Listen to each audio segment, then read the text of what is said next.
ខ្ញុំរំភើបហើយខ្លាចខ្លាំងដោយសារខ្ញុំអត់ដែលបានដូរសាលាទៅណាអញ្ចឹងខ្ញុំបាននៅតែមើលកន្លែងខ្ញុំអត់ដែលទៅណាផ្សេងហ្មងគ្រូហើយបើថាអ្វីដែលខ្ញុំចងចាំខ្លាំងជាងគេពីសាលានេះគឺមិត្តភ័ក្តិទាំងអស់ដែលខ្ញុំបាននៅជាមួយតាំងពីថ្នាក់ទី3ឡើងមកដល់ទី12នេះពីខ្ញុំមានអារម្មណ៍ថាវាពេលវេលាដើរលឿនហើយធ្វើខ្ញុំនឹកឃើញដល់អនុស្សាវរីយ៍ដែលធ្លាប់ប្រកាសរួមគ្នារយៈពេល1ឆ្នាំជាមួយភ័ក្តិទាំងអស់គ្នាមានអារម្មណ៍ហិង្សាដែរមានអារម្មណ៍ថាស្នោខ្លាំងមែនទែនដោយសារមនុស្សដែលធ្លាប់តែនៅមួយគ្នាជារៀងរាល់ថ្ងៃនិយាយគ្នាមកជួបជុំគ្នារាល់ថ្ងៃរហូតមានអនុស្សាវរីយ៍ដែលខ្ញុំចងចាំគេគឺនៅក្នុងថ្នាក់រៀននេះចងចាំដ៏មានន័យបំផុតសម្រាប់ខ្ញុំនៅបញ្ញាសាស្ត្រគឺការដែលមានលោកគ្រូអ្នកគ្រូហើយនឹងមិត្តភ័ក្តិល្អបើនិយាយរឿងអនុស្សាវរីយ៍នៅបញ្ញាសាស្ត្រវាមានច្រើន really stuck to my heart and something that's really memorable is the opportunity បញ្ញាសាស្ត្រ gave me អ្វីដែលខ្ញុំបាន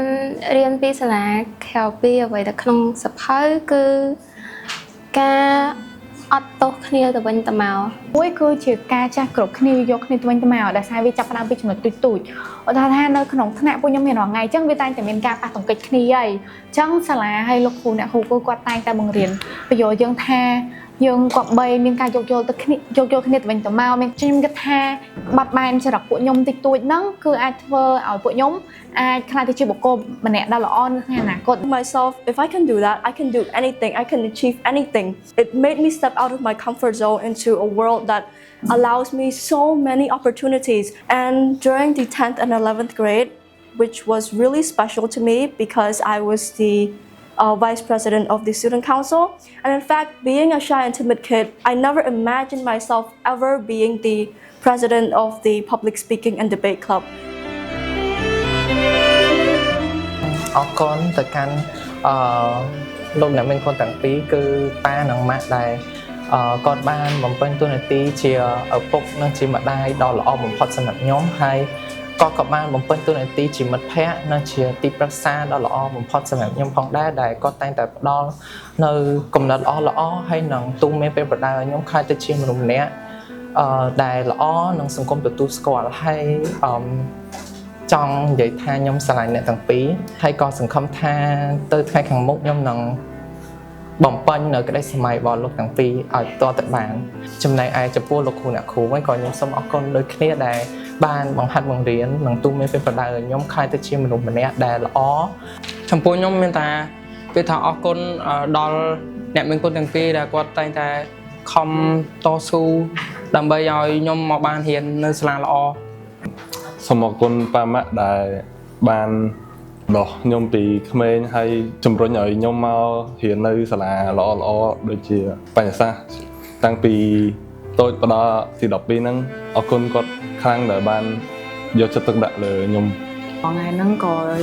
ធ្វើអីក៏ចង់ឲ្យគាត់សប្បាយចិត្តហើយផោតនឹងអីដែលខ្ញុំអាចធ្វើពីមុនមកឲ្យគាត់មានអារម្មណ៍សប្បាយចិត្តជាងមុនហើយក៏សូមទោសដល់កំហុសអចេតនាពីមុនដែលធ្វើចំពោះគាត់ដូចគ្នាហើយអរគុណទៅកាន់ប៉ាម៉ាក់ខ្ញុំដែលកន្លងមកហ្នឹងគឺប៉ាម៉ាក់តែងតែមើលថែលើកទឹកចិត្តកូនតាំងពីតូចរហូតដល់ធំប៉ុណ្ណឹងរៀនចប់ទី12ហើយអរគុណដែលអត់ដែលដាក់សម្ពាធលើកូនដែលតែងតែយកយល់ហើយទោះបីជាមានរឿងអីក៏ប៉ាម៉ាក់តែងតែនៅខាងកូនចាំអប់រំណែនាំកូនរហូតហើយជាពិសេសក៏អរគុណទៅកាន់លោកគ្រូអ្នកគ្រូដែលគាត់តែងតែតាមមើលថែយើងចាប់យើងដូចជាកូនរបស់គាត់ចឹងដែលគេថាលោកគ្រូអ្នកគ្រូជាឪពុកម្ដាយទី2ហើយតែងតែមានភាពកក់ក្ដៅនៅក្នុងថ្នាក់នៅពេលដែលជួបគាត់រាល់ដងក៏អរគុណលោកគ្រូជាច្រើនដែលលោកគ្រូអ្នកគ្រូដែលគាត់តែងតែចំណាយពេលវេលាទាំងទឹកចិត្តទាំងកម្លាំងចិត្តកម្លាំងកាយមកកាន់ពួកខ្ញុំគាត់អត់ដែលត្អូញថានៅហត់អីដូចឪពុកម្ដាយចឹងគឺប៉ាម៉ាក់ខ្ញុំជាងគេដែលគាត់ខិតខំប្រឹងប្រែងធ្វើការរកលុយដើម្បីឲ្យចិញ្ចឹមខ្ញុំនិងឧបត្ថម្ភខ្ញុំក្នុងការសិក្សាតាំងពីតូចរហូតដល់ធំខ្លួនសូមទោសម៉ាក់ហើយនឹងប៉ាដែលពេលខ្លះទៅ